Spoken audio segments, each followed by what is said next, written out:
Friends, welcome back to my channel. இன்றைக்கி நம்ம சேனலில் ரொம்ப சூப்பரான ரவா தோசை எப்படி செய்யலான்னு பார்க்கலாம். நீங்கள் நம்ம சேனலுக்கு புதுசுனா சப்ஸ்கிரைப் பண்ணிக்கோங்க, மறக்காமல் வெள்ளை ஐகான் பட்டனை கிளிக் பண்ணிக்கோங்க. வாங்க எப்படி செய்யலான்னு வீடியோக்குள்ளே போகலாம்.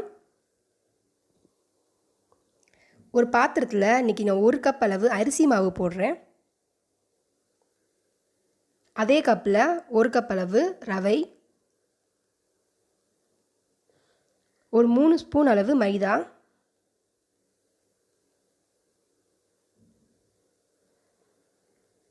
பொடி பொடியாக கட் பண்ணி வச்சுருக்கிற பெரிய வெங்காயம்,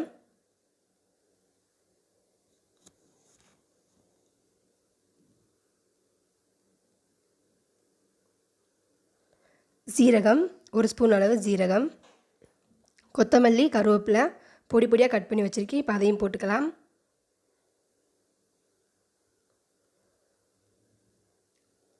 ஒரு ஸ்பூன் அளவு தயிர், தேவையான அளவு உப்பு போட்டுக்கலாம்.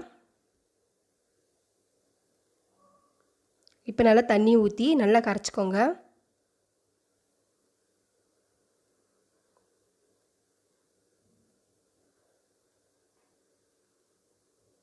இது ரொம்ப ஈஸியாக பண்ணிடலாம்.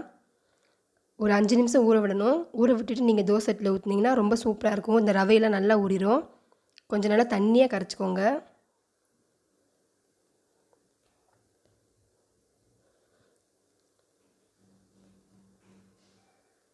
பசங்க நல்லா விரும்பி சாப்பிடுவாங்க. நல்லா முறுமுறுன்னு கிறிஸ்பியாக வரும்.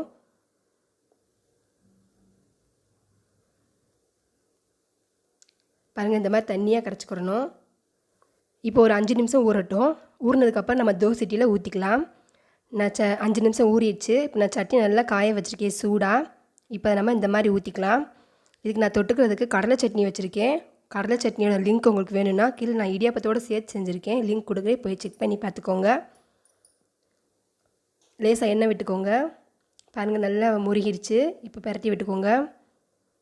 பாருங்கள், சூப்பரான ரவா தோசை ரெடி ஆயிடுச்சு. இது நீங்கள் வீட்டில் ட்ரை பண்ணி பாருங்கள். பிடிச்சிருந்தால் லைக் பண்ணுங்கள், கமெண்ட் சொல்லுங்கள், மறக்காமல் சப்ஸ்கிரைப் பண்ணுங்கள். பக்கத்தில் இருக்க பெல் ஐகான் பட்டனை கிளிக் பண்ணிக்கோங்க. தேங்க்யூ.